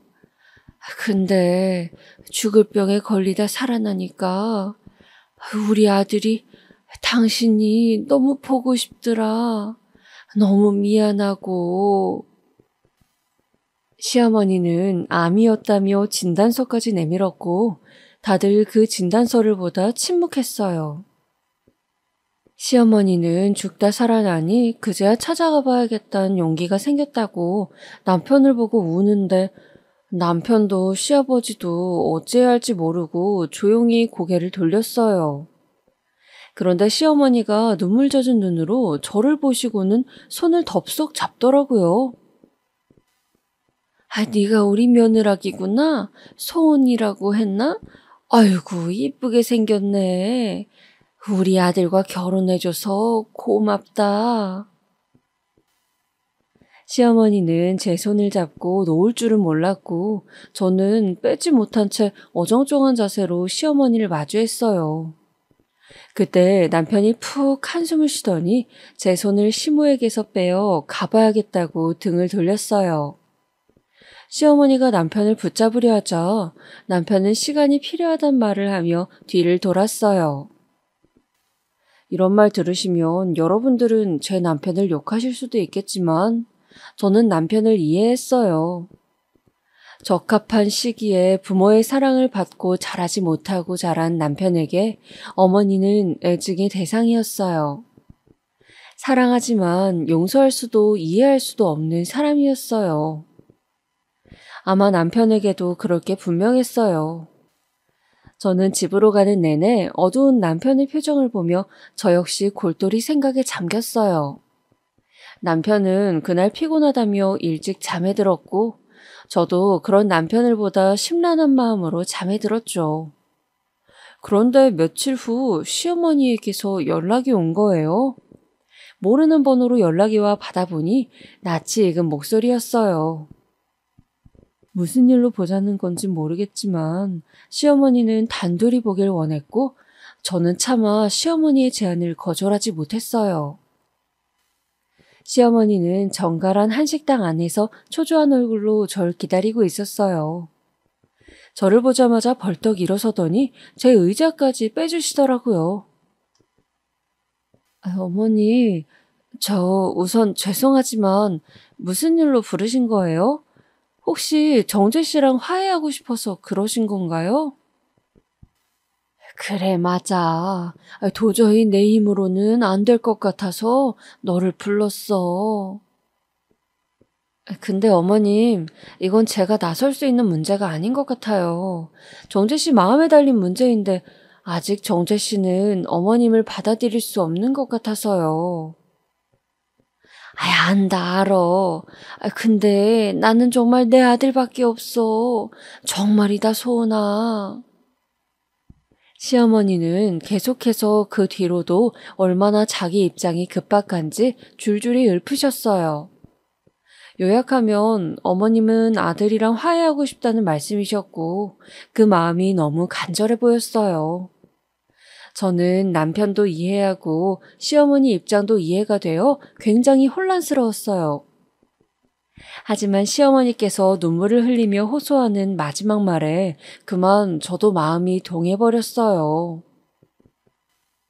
내가 이 지갑 속에 애의 사진을 넣어놓고 계속 보고 다녔다.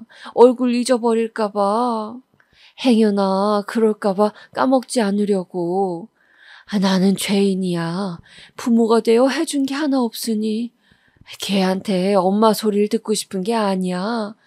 그저 얼굴만 보고 안부만 들으며 살고 싶구나. 시어머니가 내민 것은 지갑 속에 해질대로 해진 남편의 사진이었어요. 보고 싶을 때마다 얼마나 그걸 어루만졌는지 알 수 있을 만큼 해진 그 사진 위로 시어머니의 눈물이 방울방울 떨어졌고 그 순간 저는 알겠다고 시어머니를 돕겠다고 말해버렸어요. 지킬 수 있는 약속일까 싶었지만 죽다 살아난 아들에게 얼마나 다가가고프면 나한테 손을 벌릴까 싶어 그래도 제가 할 수 있는 걸 해야겠다 싶었어요. 결정은 남편이 하더라도 말이죠. 어쨌건 집에 돌아오고 나서부턴 약속을 이행해야 했기에 저는 그때부터 시어머니랑 단둘이 연락을 주고받으며 계획을 세워나갔어요. 시어머니랑 남편이 단둘이 만나는 자리도 만들고 시어머니에 대한 좋은 이야기도 은근슬쩍 흘렸죠. 처음에야 남편도 왜 자기에게 말도 안 하고 이런 자리를 만들었냐며 길길이 날뛰었죠. 남편은 호락호락하지 않았어요. 이미 미움과 원망이 많이 쌓여 있어 시어머니의 이름만 들어도 치를 떨었어요. 허나 시어머니는 꽤나 정성을 보이셨어요. 매일 저를 통해 반찬도 전달해 주시고 몸에 좋은 보약도 지어주시고 이런 행동이 1년 넘게 이어지자 남편도 받지마 그거 하면서 막상 시어머니가 주신 반찬들을 버리지는 못했어요. 저는 시어머니에게 남편의 반응들을 말해드리면서 안심을 시켜드렸는데 시어머니는 그때마다 제게 무척 고마워하셨어요. 저는 시어머니를 보면 묘하게 저희 엄마가 생각이 나곤 했어요. 비록 고아로 자라 이제는 찾을 수도 없는 부모였지만 남편의 어머니는 지금이라도 돌아와 남편에게 용서를 빌고 있으니 때때로 그런 남편이 부럽기도 했고 잘 되었으면 좋겠다는 생각이 짙어졌어요. 시아버지께서는 이미 시어머니를 받아주신 지 오래였어요. 아무래도 오랫동안 혼자였으니 티는 안 내셨지만 많이 외로우셨던 모양이었어요. 시어머니를 집에 들이시곤 몇 번 시댁에 방문을 해보면 이미 부부 비슷하게 생활을 하시고 계시더라고요. 대화는 잘 하지 않으시지만요. 그렇게 지내길 어느 날 시어머니와 시아버지, 남편과 저 모두가 모인 자리가 만들어졌어요. 시어머니가 미리 언지를 주셨지만 남편과 정식으로 화해를 하고 싶어 만들어진 자리라는 걸 알고 있었기에 더 떨렸어요. 약속된 시간에 만나 저녁을 먹으면서 시어머니는 그 자리에서 저희 남편에게 지난날의 진심을 담은 사과를 건네셨어요. 정재야, 미안하다. 내가 죄인이야. 너에게는 더 할 말이 없다. 너무 미안하다, 아들아. 하지만 엄마는 항상 널 보고 싶어 하고 있었어. 널 늘 그리워하고 있었단다. 시어머니의 말이 끝나자 정적이 흘렀어요. 저도 남편이 어떻게 나올까 싶어 숨을 죽이며 남편의 반응만을 살피고 있는데 남편이 가만히 시어머니의 손을 잡더라고요. 이미 용서했다고 말하면서 말이죠. 성정이 착한 사람인데다 지금껏 시어머니가 1년 넘게 미안한 마음을 표현했던지라 남편도 더 이상 벽을 세울 순 없었던 것 같았어요. 저는 남편의 반응에 내심 안도의 숨을 내쉬었고 그렇게 시어머니께서는 20년 만에 가족의 일원으로 받아들여지셨어요. 하지만 인생사 새옹지마라고 반대로 저에게는 불행이 몰아닥치기 시작했죠. 시작은 저 혼자 있을 때 시어머니께서 집을 방문하신 날이었어요. 시어머니께서 어느 날 저를 부르시더니 갑자기 꾸지람을 하시더라고요. 예, 너 내가 준 반찬 그거 냉장고에 넣어놓았니? 네, 어머니 해놓았는데요. 근데 그게 왜 맛이 변해 있니? 내가 저번에 보니까 맛이 변해 있어도 한참 변해 있던데. 예, 내가 말했잖니. 냉장 보관 안 하면 상한다고. 넌 어쩜 귀머거리도 아니고 한 번 말하면 철석같이 알아들어야지 2번, 3번 말하게 하니? 어머니. 아유, 답답하다, 답답해. 아니, 한 번 말하면 빠릿빠릿하게 해야지. 그 정도 눈치도 없니? 이날 시어머니께서 제게 꾸지람을 하신 걸 본인도 기분이 상하셨겠지, 그러니 그렇겠지 하고 이해해보려 했어요. 하지만 시어머니의 수준은 점점 도를 넘어서더라고요. 어느 날은 비밀번호를 누르고 마음대로 신혼집에 들어오시질 않나. 아들과 보낸 시간을 좀 더 누리겠다면서 갑자기 자고 가신다고 하시질 않나. 미리 연락이라도 주셨으면 좋았으련만 전혀 하지 않고 무작정 들어와 자기 멋대로 하는 시어머니의 행동들이 하나둘 이해가 가지 않기 시작했어요.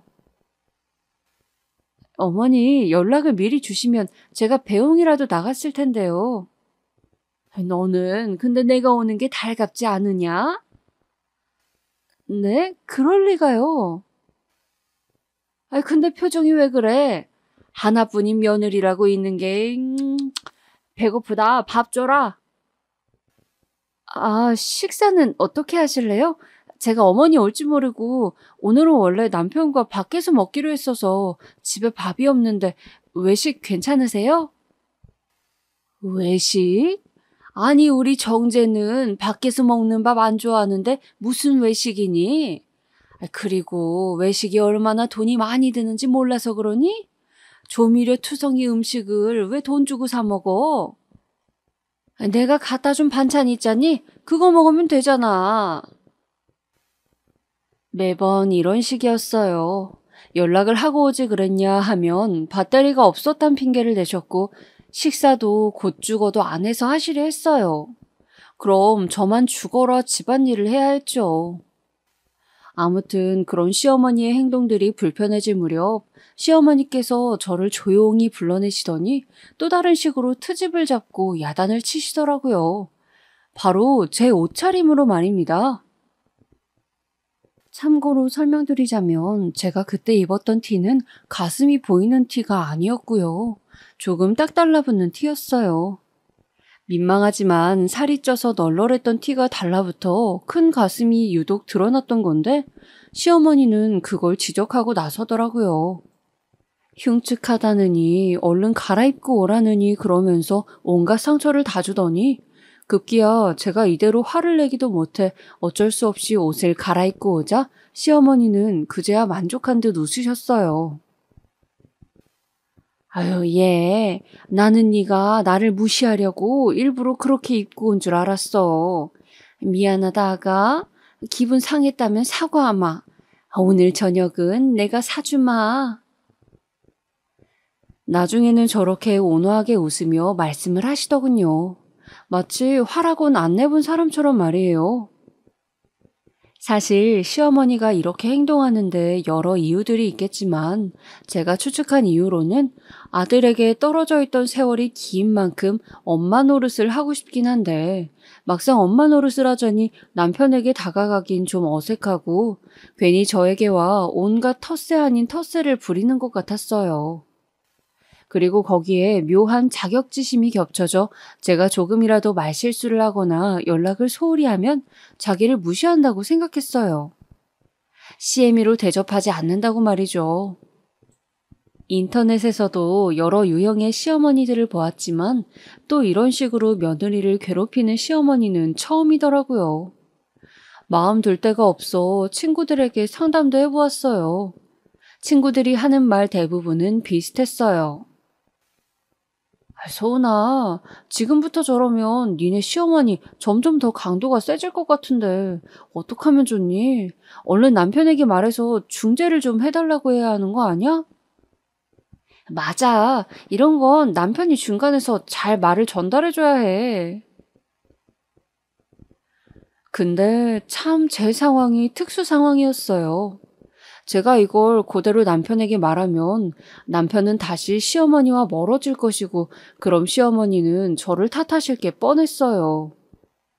저는 시어머니의 성격을 잘 알고 있었기에 그게 두렵기도 했고 또 당시에는 시어머니의 따스했던 모습을 기억하고 있던 터라 좋은 분일 거라는 희망을 저버리기도 두려웠어요. 사실상 시어머니가 저에게 잘해주실 때도 많았거든요.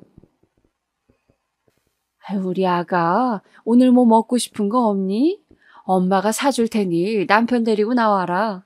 너 초밥 좋아하지? 엄마가 맛있는 초밥집 알아. 거기 데려가 줄게. 시어머니는 제가 고아로 자라온 걸 알아서 자기를 엄마라고 부르라고 말하곤 했어요. 그래서 기분이 좋을 땐 스스로 엄마라고 칭하였고 저에게 맛있는 거 듬뿍 사주시면서 우리 며느리가 수고가 많다. 네 덕분에 아들과 이렇게 밥도 먹는다 하며 잘해주셨어요. 그럴 땐 얼떨떨하면서도 그래 내가 그래도 좀 더 잘해드리면 언젠가 나를 이뻐해 주시겠지 하는 기대를 품기도 했어요. 그냥 시어머니께서 예민하실 때만 피하자라고 생각하면서 말이죠. 말 그대로 지금 생각하면 착한 며느리병이 걸린 채 살았네요. 허나 시어머니는 그렇게 제게 잘해주시다가도 갑자기 돌변하여 저를 공격하고 지적하고 나섰어요. 어느 날은 제가 남편에게 아침밥을 먹이지 않고 토스트를 먹였다는 이유로 당장 시댁으로 건너오라 하시더니 1시간을 넘게 설교를 하시더라고요. 그것도 해선 안 될 말까지 하면서 말이죠. 예, 너는 그게 문제야. 왜 대체 귀한 내 아들을 토스트를 먹여보내니? 걔가 그거 먹고 기운이 나겠어? 아니, 토스트 냄새 묻히고 오면 사람들이 뭐라고 생각하겠어? 집에서 밥도 못 얻어 먹고 다니는구나 생각할 거 아니야. 얘, 너 지금 내 얘기 듣는 거니? 어딜 쳐다보는 거야? 여길 봐야지. 너 나 무시하니? 어머니, 그게 아니고요. 저희 둘 다 바쁠 땐 시리얼을 먹기도 하고 토스트를 먹기도 해요. 일이 바쁘다 보니 그게 저도 어쩔 수가 없어요. 저도 정재 씨처럼 일하는 사람이잖아요. 꼴에 그 월급 받으면서 일한다고 생색내기는? 예, 그 월급이면 일 안 하고 집에서 그냥 살림하고 조신하게 내 아들 챙기면서 사는 게 낫다. 그게 여자의 삶이야. 어머니, 저도 제일 좋아해요. 나름 열정도 있고요. 그러니까 남편 모시는 걸 소홀히 하면서까지 네 일 하는 건 잘못된다 말하는 거 아니니? 너 아주 이상한 구석이 있다. 부모 없이 자랐으면 눈치도 빠르고 해야 하는 거 아니니? 지금 너 내 기분이 어떤지 짐작이 안 가니? 이럴 땐 시어머니한테 무조건 잘못했다, 죄송하다 해야 하는 거야. 가끔 시어머니는 제가 보육원 출신이라는 걸 들먹여 이런 식으로 욕을 하기도 했어요. 다른 건 몰라도 보육원 출신이라는 제 과거를 들먹이는 잔소리는 가끔 너무도 상처로 남는지라 그때는 저도 어머니, 그런 말은 너무 듣기 불편해요. 저도 사람인데 감정에 치는 말은 조심해 주셨으면 좋겠어요. 하고 맞섰습니다. 어머닌 제 말을 듣더니 이게 아주 오냐오냐 했더니 너 또 날 무시하냐? 내가 니네 집 다시 오나 봐라? 하고는 쪼르르 나가버리셨어요. 그래도 며칠째 제가 연락도 없고 전화도 드리지 않자 눈치는 보이셨는지 저에게 전화를 걸어선 그래, 그때는 내가 좀 심했던 것 같다. 미안하다. 하며 사과를 대충 하시더라고요. 시어머니에게 하고 싶은 말이야 너무도 많았지만 일단 사과는 받았으니 저도 알겠어요, 어머님.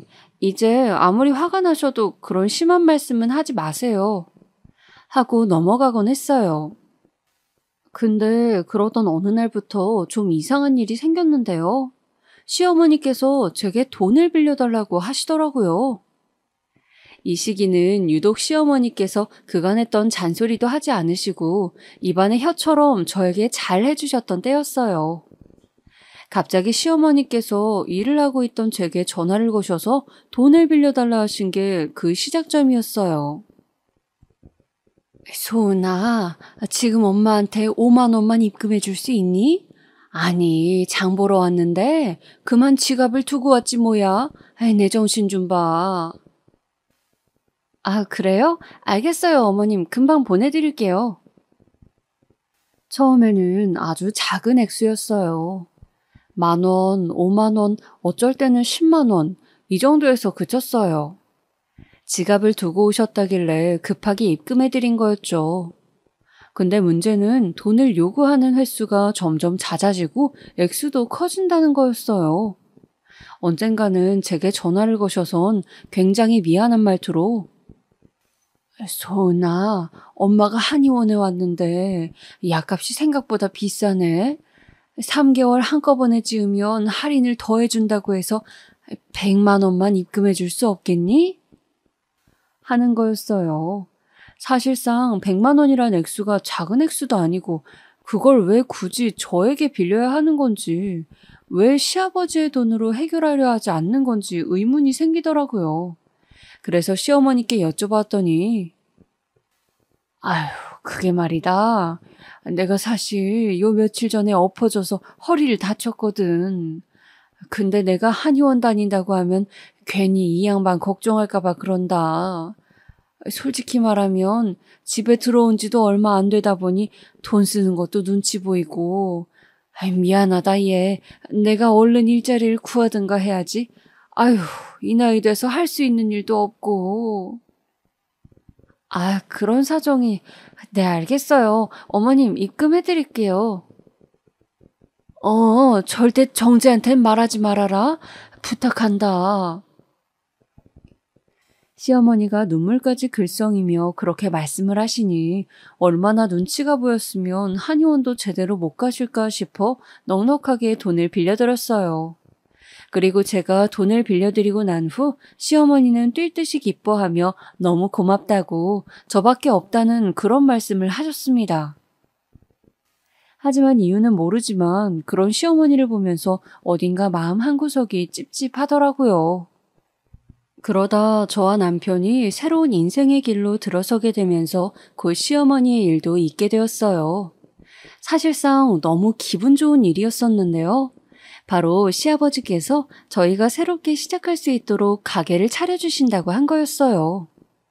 월급쟁이로 2명 살기 빠듯해 하고 싶어도 할 수 없던 도전이었는데 시아버지께서 어느 날 저희를 부르시더니 그러시더라고요. 얘들아, 너희 요즘 많이 힘들지? 예전부터 너희들이 자그마한 카페 하는 게 꿈이라고 들었다. 그 꿈 내가 이뤄줄 테니 한번 마음 잡고 시작해봐라. 아, 너네들끼리는 사는 게 고단해서 돈 모으기도 힘들고 그럴 거 아니냐. 난 누구보다 우리 아들 며느리 믿으니까 잘 해낼 수 있을 거야. 저희는 그저 너무 감사하고 기뻐 아버님께 계속 고개를 숙였죠. 저는 괜히 눈물까지 나더라고요. 아버님께서도 어렵게 모으신 돈일 텐데 저희를 위해 써주신다는 게 너무 감사했어요.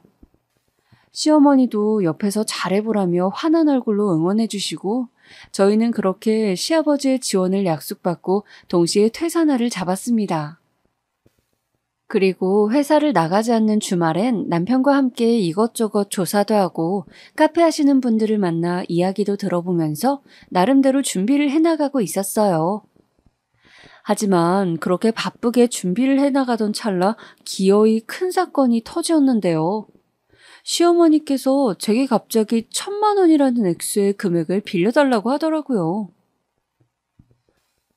1,000만 원을요, 어머님? 그래, 지금 당장 필요한 돈이니 얼른 입금해다오. 시어머니는 절박한 목소리로 제게 그 큰 돈을 요구했고 그러자 저도 덩달아 불안해졌어요. 혹여나 시어머니에게 무슨 일이 생긴 거 아닌가 싶어. 어머님, 혹시 지금 어디세요? 안 좋은 상황이라도 처하신 거예요? 하고 물었어요. 아니라니까 그런 거? 그냥 달라면 좀 주렴. 내가 어떻게든 갚으마. 시어머니는 전화기에 대고 소리까지 지르셨고 무턱대고 1,000만 원을 입금해달라 하는데 너무 당황스러웠어요. 그래서 일단은 만나 돈을 건네주겠다고 한 뒤 시어머니가 있는 곳으로 가게 되었는데요. 시어머니의 장소가 이상했어요. 시어머니께서 글쎄 강원도에 계시더라고요. 친구들이랑 여행을 간 건가? 대체 왜 거길 가신 거지? 의구심을 떨치지 못한 채 저는 시어머니 있는 곳으로 향했고 그곳에서 시어머니를 만날 수 있었어요. 시어머니는 친구들도 없이 어떤 허름한 모텔에서 혼자 숙박을 하고 있었는데 절 보자마자 돈부터 가져왔냐고 묻더라고요. 어머니, 그 전에 여기 왜 혼자 와 계신 거예요? 아버님께서는 아시는 거예요? 예, 네 시아버지가 내가 어디 있는지도 모를까봐? 다 안다. 친구들이랑 여행 왔는데 나만 여기 더 남아서 며칠 더 묵기로 한 거야. 그나저나 돈 가져왔지? 얼른 줘라. 현금으로 준비했니? 심지어 시어머니의 말은 어딘가 묘하게 앞뒤가 맞지 않았어요. 시어머니는 친구들이랑 분명 강원도에 왔다 했는데 여기 오기 전 남편에게 물으니 자기에게는 강원도가 아닌 부산에 간다고 했고 혼자 떠난다고 했거든요. 저는 시어머니가 분명 무언가 숨기고 있음을 직감했고 시어머니에게 몇 가지를 더 캐물었어요. 허나 시어머니는 그 어떤 질문에도 명확하게 대답하지 못했고 저는 결국 시어머니에게 약속한 카드 한 장을 주고 그날 시어머니의 뒤를 미행하기로 했습니다. 고맙다, 아가. 내가 이 돈은 꼭 갚으마. 정말 고마워. 시어머니는 카드를 받고 아기처럼 웃으며 좋아하셨고, 저는 그런 시어머니의 뒤를 따라가다 너무나 충격적인 광경을 보게 되었지요. 바로 시어머니가 다름 아닌 도박장으로 들어가는 것을 말입니다. 제가 본 시어머니의 얼굴은 이미 중독자의 얼굴이었어요. 시어머니는 정신없이 도박에 빠져 카드를 굴리고 계셨고, 저는 그 순간 시어머니가 지금껏 제게 왜 돈을 빌려왔는지 알 수 있었어요. 그리고 설상가상 시아버지로부터 갑자기 연락이 왔는데요. 시아버지는 말도 제대로 잊지 못하고 눈물까지 흘리고 계셨어요. 어떡하면 좋으니? 네 시어머니가 돈을 모두 들고 도망갔다. 너희 주려 했던 그 돈을. 내 잘못이야. 내가 비밀번호를 알려줬어.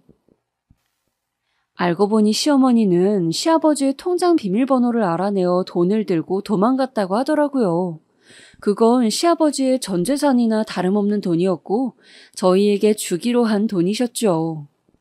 말을 듣자마자 저는 얼굴이 새하얗게 질려버렸고 눈은 도박장 안에 시어머니 얼굴로 향했어요. 곧이어 전화 너머에선 남편이 당장 엄마를 찾아낼 거라고 고래고래 소리를 지르는 소리가 들렸어요. 그리고 저는 뒤이어 더 충격적인 사실도 알게 되었어요. 바로 시아버지께서 울면서 말씀해 주신 사실이었는데요. 너희들에게 미리 말하지 못해서 미안하구나.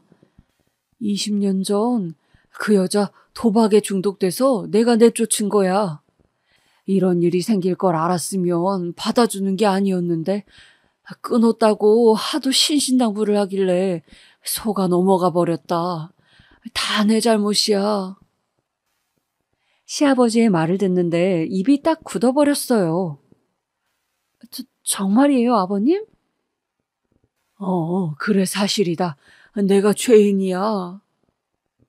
시아버지의 말까지 듣고 나니 제가 다음에 어떤 행동을 해야 할지 감이 오더라고요.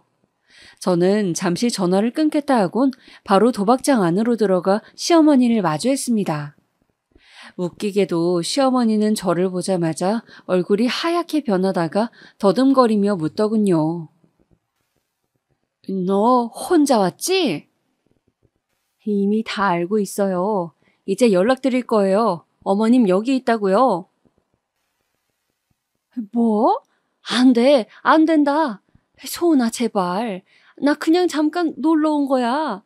진짜야, 딱 한 판만 하고 가려 했어. 잠깐 오신 분이 그 돈을 들고 도망가셨어요? 이거 놓으세요. 저 어머니 봐드릴 생각 없으니까.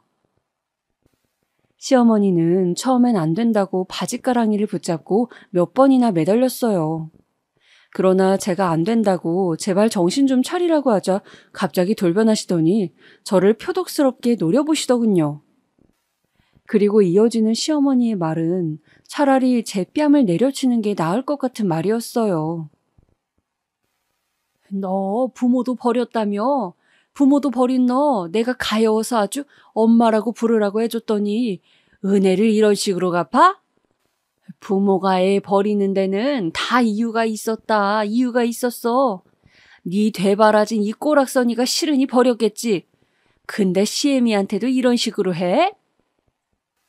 저는 그 순간 마지막 참고 참았던 이성의 줄이 끊기는 게 느껴지면서 어머니 뺨을 내려치고 말았습니다.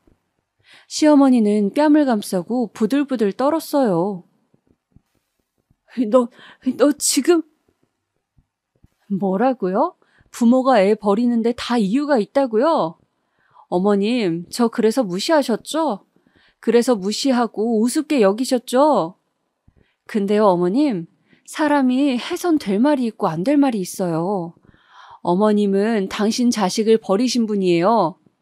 어머님 말대로 전 버려진 사람이라 엄마 얼굴도 모르는 고아이지만 어머님은 가족들 마음에 온 상처를 다 내고 혼자 도망가셨다가 기어이 다시 돌아오셔서 또 상처를 낸 가해자라고요. 이제 본인에 대한 주제 파악이 되셨어요? 너 어떻게 그런 말을? 제 음성이 울리자 시어머니는 무서우셨는지 그제야 뒷걸음질 치며 헐레벌떡 도망가기 시작하셨고, 저는 그런 시어머니의 추한 마지막을 끝까지 마주보았어요. 그러다 제가 여길 들어오기 전 신고한 경찰을 만났는지 밖에서 시어머니의 비명소리가 한번 들리더군요. 그리고 시어머니를 포함한 도박장 안에 있던 사람들은 모조리 경찰에 이송되었어요. 경찰서에서 시어머니는 시아버지와 남편을 붙잡고 무릎을 꿇고 한 번만 용서해달라며 빌었습니다. 여보, 제발 용서해줘요. 제발요. 정재야. 당신은 용서 빌 자격도 없어. 벌 받을 거 다 벌 받아. 허나 이미 화가 많이 나신 시아버지에게 자비는 없었죠. 남편 역시 이제 내 인생에 엄마란 글자는 없다며 등을 돌렸고요. 남편은 이 일로 마음의 상처를 입어 많이 힘들어했고, 시아버지도 자기 탓이라며 자책하는 기간이 기셨어요. 저 역시 시어머니가 저에게 돈 빌린 것이 전부 도박을 위한 것이었다는 걸 알게 된 이후론 제 행동이 많이 후회가 되었답니다. 하지만 그래도 이미 일어난 일을 어쩌겠어요. 지금으로선 앞으로 나아가는 수밖에 없다는 걸 저희 가족은 모두 알고 있었어요. 그래서 서로를 보듬고 보듬으며 일으켜 세우기 위해 많이도 노력했답니다. 그리고 저는 이 일로 제 마음의 상처를 다시 한번 보게 되었어요. 제가 부모에게 버려졌던 그 상처, 버려질까봐 두려워하던 마음, 이제는 완전히 사라져 없어진 줄 알았지만 그 마음 때문에 그 마음 하나가 저를 붙잡고 늘어진 것 같더라고요. 시어머니에게 당하고 당하면서도 아무 말 없이 그 고통을 받아들이기만 했던 건 그 두려움 때문이었어요. 그런 제 마음을 보고 나니 한 가지 스스로와 약속 같은 다짐도 하게 되었어요. 앞으로는 좀 더 마음을 굳건히 하여 나를 보듬으며 살아야겠다는 것을요. 지금 시어머니는 경찰서에서 법적 처분을 받아 징역을 살고 계세요. 남편과 저는 저희대로 단란하게 가정을 꾸려나가고 있고요. 이제는 저희만의 생활에 완전히 정착해 시어머니의 일은 잊고 잘 살아가고 있답니다. 또 저희가 꿈꾸던 가게는 아직 열지 못했지만 그건 또 차차 이루어 나가면 되니 잠시 돌아가는 거라고 생각하고 있답니다. 그리고 최근에 저희 사이에 아이도 생겼어요. 임신 초기라 조심하고 있는데 아이가 태어나면 어떨까, 저는 어떤 엄마가 될까 한편으론 기대가 많이 돼요. 제가 좋은 엄마가 될 수 있을까요? 부디 그럴 수 있었으면 좋겠네요. 지금까지 제 길고 무거운 이야기 들어주셔서 감사하고요. 여러분들의 삶이 행복하고 무탈하시기만을 진심으로 기원하겠습니다. 감사합니다.